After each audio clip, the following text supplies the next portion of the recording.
Hi everybody, welcome back to the Evermore YouTube channel. It's your morning Magpie World Cup edition, as you can see by this fancy background behind me. So yes, the World Cup is in full swing. We're just going to bring you some Newcastle United related news, which basically is generally centered around our players because there's not a great deal of news happening with the club. Little tidbits here and there, but we thought we'd just jump on and give you a little bit of an update. So we're going to get stuck right into this very quick news roundup as always, but with a World Cup twist. So as I said, the World Cup is in full swing. Whether you agree or disagree with it, it's been very strange as a World Cup so far. A lot of draws, a lot of coupon busters. No idea why teams can't score goals.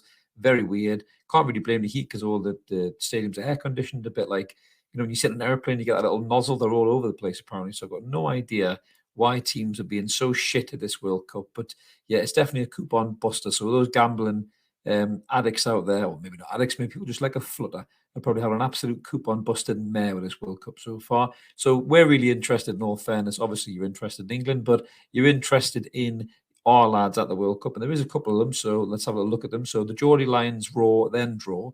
So obviously, mixed bag for our Geordie Lions. Obviously, we've got Nick Pope, Callum Wilson, and Kieran Trippier. Pope's had no game time in the first two games from England. Kieran Trippier has started both games. Really good in the first game. England won 6-2. Callum Wilson also got off the bench with an assist, a very unselfish assist for Jack Grealish to score the goal. They did the celebration for this lovely young lad that's been doing the rounds, which is absolutely lovely to see.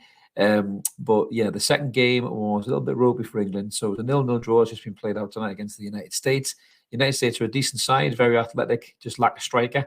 Pulisic looked really good. Wilson didn't get off the bench today, and Trippier had a little bit of struggle tonight, to be honest with you. But he wasn't alone. The rest of the England team was struggling as well tonight. I don't know what was going on there. But obviously, the Liverpool fans are all wetting their beds on Twitter, demanding that Trent Alexander-Arnold starts, even though he can't defend to save his life. So I'm pretty confident that England will get through that group, regardless of this draw tonight. Trippier, I'm pretty sure, will start the next game as well. I'll be quite surprised, unless he's a little bit fatigued. So that's how the Geordie Lions look at the moment. The rest of the World Cup lads, a bit of a disappointment for Bruno and for Schär. We all tuned in to watch Brazil. Most of us did anyway. Brazil are everybody's favourites. But the best midfielder on the planet, Bruno Guimaraes, was on the bench. He didn't come on. He didn't get a sniff. Still don't really understand why Fred started Brazil over Bruno. Very, really weird. I think the Brazilian manager is aptly named Tite, as he didn't even take Joe Linton, and he won't start Bruno. So maybe he's a Mackham. Who knows? But, the lads obviously aren't going to like game time. Fabian Schär also sat on the bench. As Switzerland played Cameroon. So yeah, it's a bit of a mixed bag for some of the lads in the World Cup thus far. But as there is one player that people seem to forget about as well. Everyone says about World Cup lads, the Geordie lads, the Newcastle lads at the World Cup. There's only 5 of them. There's only 5 of them. There's not. There's actually 6 of them. So we need to talk about this because this was a huge deal for our very own Garang Kuol. So just to put up this little tweet here, which was a lovely touch by the club. So Garang Kuol broke a record, really.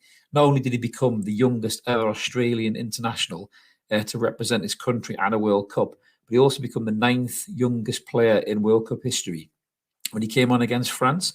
Unfortunately for Garang, Australia were comfortably beat 4-1, but France looked mint, to be fair. Kylian Mbappe was unbelievable. It really, really was. Just back heels, movement, goals, everything was just unbelievable. But really good for Garang. He wasn't scared. He ran at a few players.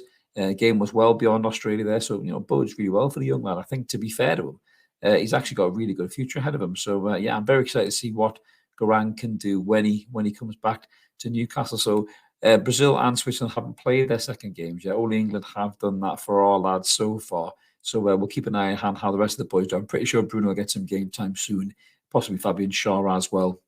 I think some of the Switzerland defenders got a bit of a knock, so maybe the handsome devil Schär might get a sniff in the next game. But we'll wait and see what happens, But as far as we're concerned, in all fairness, we're not really fussed about the lads having too much game time because we don't want them to get hurt. Trippier went down after a challenge today, got straight back up really, but I was a bit worried.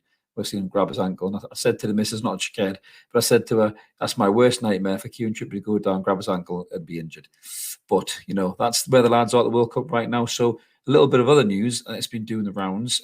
One Cristiano Ronaldo to Newcastle United. No thanks to, as we say there. So we've already did a video on this, on what's the crack with that, about Cristiano Ronaldo being linked to Newcastle United. We're not game for it at all. But if you want to know what it would look like, boom, there it is. Courtesy of the Two Network official on Instagram. Give them a follow if you don't. They're class. They do loads of min photoshops. There is Ronaldo in all of his Newcastle United glory, which a lot of the press seem to be wanting to link with us. Whether you agree with this or disagree with this, we had some Ronaldo fangirls in the comments when I was doing the video. But listen, Ronaldo is still a good player. Looked good for Portugal. Should have scored a header, scored a pen. Became the first male player. It must be very important to say. There was a brilliant tweet by a female international footballer, just reminding us all that a Brazilian international had scored at 5 World Cups already from the women's team.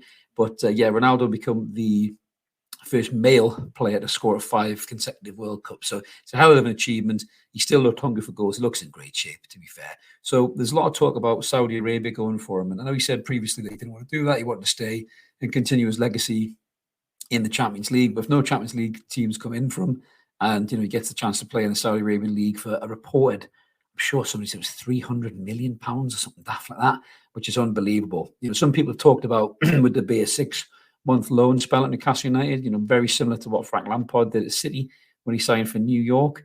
But we'll have to wait and see what happens. Fingers crossed Callum Wilson comes back from the World Cup unscathed. Isak's fit and raring to go. But if anything was to happen, maybe you could take Ronaldo on a loan. But personally, I don't think that is the case. I think it would ruin the team harmony. Eddie Howe has talked about it. He's been asked about it. And I think because Eddie Howe's got a lot of credit in the bank, I do think that the club would side with Eddie Howe. So what Eddie Howe has apparently said is we are trying to provide long-term growth.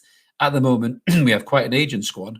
We need to get the average age down. So it might not be a signing we'd necessarily look to make. So I think Eddie Howe has quickly poured cold water on that one in all fairness. But, the super agent, George Mendes, is apparently whoring Ronaldo around to every possible outlet going. But with the Saudi links getting stronger and stronger, people will look to link them to Newcastle. But let us know what you guys think in the comments below. It's a no for me. I think you've just ruined the team ethos, to be fair. Still capable of scoring goals, but I just think he'd be a bit of a knob. And I think he would ruin the team ethos, to be fair. Cracking player, but yeah, not for me. But, we always like to hear what you guys have to say in the comments below. But yeah, there was also a little bit of funny news as well, that our very own favourite journalist, shithouse of the year, Oliver Holt, got caught out good and proper, courtesy of serial Newcastle wind-up merchant Frank Chipper. I don't know how many accounts this lad has. Every time he seems to close one, another one seems to open up. But he tweeted this out about the Newcastle fans celebrating the Saudi Arabian victory against Argentina, which was unbelievable. Talk about a coupon buster, Saudi Arabia beating Argentina 2-1. But he tweeted this out, and Oliver Holt took the bait, hook, line, and sinker. And he tweeted, "Is this live?" And he got absolutely rinsed on Twitter for it, which I love to see. Hook that to my veins. Because as you rightly know, anyone who watches this channel, and if you're new to the channel, make sure you subscribe. But I think this guy is a prize bellend. He goes out of his way to slag off Newcastle United and bring up all the Saudi ownership and the controversy that goes with that. But he's very quiet about this World Cup. I haven't had a peep out of him. I think many people have pointed that out as well. So yeah, just typical hypocrite, really, and he'll have plenty to say, I'm sure, but brilliant he's got done over by that. Absolutely superb. There has been some other Toon transfer links as well in the media at the moment. And they're always going to be, to be fair, with Newcastle United now, I think, with the amount of money that we have and the good league position that we're in. Obviously, the Maddison links never go away. Diaby's been back in the news. We'd be linked to Marcus Thuram, son of Lillian Thuram. We'd be linked to, Souza, the left back from Stuttgart. There's some Rumour Has It videos on the website, guys. Make sure you check the website, beg your pardon. Rumour Has It videos on the YouTube channel. I went a bit loopy there, website. Check it out on the YouTube channel. I've done some Rumour Has It videos, some stats. Mark smashed some stats in for these lads, and I think they're all improvers. I definitely think if we're still in the same league position come January transfer window time, I really think we'll push the button and bring in some top quality reinforcements. So yeah, make sure you check that out. They're all up there, and drop a like on the videos if you can. It really helps the channel grow. And just finally, the Nuke Year's Eve go on sale. A little play on words there. So New Year's Eve tickets against Leeds. Obviously, why we're playing New Year's Eve? My wife asked me that, and I said because of this crazy batshit World Cup. So Newcastle United are playing on New Year's Eve at 3 p.m. against Leeds at St James's Park. Crazy fixture, really. You don't normally have fixtures like that, but we are doing it. I'd love to see the state of Newcastle City Centre come the bells at midnight when everyone's been on the lash for the game and on the lash after the game. That could get really, really messy. I'm sure the coppers will be working overtime that night. But they have gone on sale. There was a few people pointed out the tickets have gone up in price. I think they've jumped up to over 40 quid, from 30 odd. But this is just inflation, unfortunately. This is the way the world is going. Nothing costs what it used to cost. You go to the supermarket, your shopping costs too much money. Of course, your Newcastle United tickets are probably going to cost too much money as well. We will be doing an episode on the cost of football very, very soon. I'm very excited about that. Me and the boys have been on the think tank talking about it. The cost of following your football club is massively expensive now. So make sure you stay tuned to the channel, guys, and check that out, because that one will be an absolute belter. And we'll probably do that live as well, just to see what everybody's take is on that, and what the kind of costs and expenses that you're having to suffer to follow your beloved Newcastle United or your other teams. Yeah, so this is the Roundup Show. Hope you enjoyed it, guys. If you haven't, please click the like and subscribe button. We'd love you to come and join us. We're on about 2,069 subscribers, I think. So we're quite close to that 100 mark at 2,100. We'd love you to push us over. Just a little click of that button. Make sure you like this video as well, because it really helps the channel grow and get the videos out there. And this is Chris signing off. Let's keep supporting our team, McCoy United. Enjoy this World Cup. And wherever you are, have a good morning, Magpies. Catch you later.